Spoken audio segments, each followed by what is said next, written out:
যোগমায়ার পরে জি বাংলার পরবর্তী নিবেদন অষ্টমী। অর্গ্যানিক স্টুডিওস প্রোডাকশনের অধীনে আসছে এই ধারাবাহিকটি। বলা বাহুল্য, ছোট্ট প্রচার ঝলকে তেমন কিছু জানা যায়নি, তবে শোনা গেছে ধারাবাহিকের গল্পে শুভ শক্তি আর অশুভ শক্তির মধ্যে লড়াই দেখা যাবে, থাকবে অলৌকিকতা। এখানে প্রধান চরিত্রে আছেন সপ্তর্ষি মৌলিক এবং ঋতব্রতা দে। বলা বাহুল্য, অষ্টমীর জন্য সবাই এক্সাইটেড, কিন্তু অন্যদিকে এর জন্য কোন চলতি জনপ্রিয় ধারাবাহিকটি শেষ হবে সেটা নিয়ে চিন্তায় দর্শক। শেষ হবে কোনটা? যেমনটা তোমাদের আগে জানিয়েছিলাম, ইচ্ছে পুতুলের পরে শেষ হবার তালিকাতে ছিল মিলি।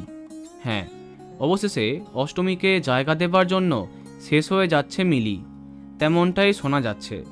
মূলত টিআরপি অত্যন্ত কম হবার জন্য বিদায় নিচ্ছে মিলি, কিন্তু এর ফলে অষ্টমী রাত 10টায় আসবে তা কিন্তু কনফার্ম নয়।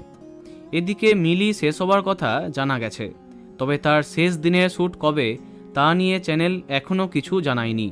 খুব শীঘ্রই জানিয়ে দেব কবে থেকে ঠিক কোন সময়ে আসবে জি বাংলার নতুন গল্প অষ্টমী। তো বন্ধুরা, কে কে অপেক্ষা করছো কমেন্টে জানাতে পারো। ভিডিওটি লাইক এবং শেয়ার করো। এই রকম আরও অনেক ভিডিও পেতে সাবস্ক্রাইব করো কারেন্ট বস। ধন্যবাদ।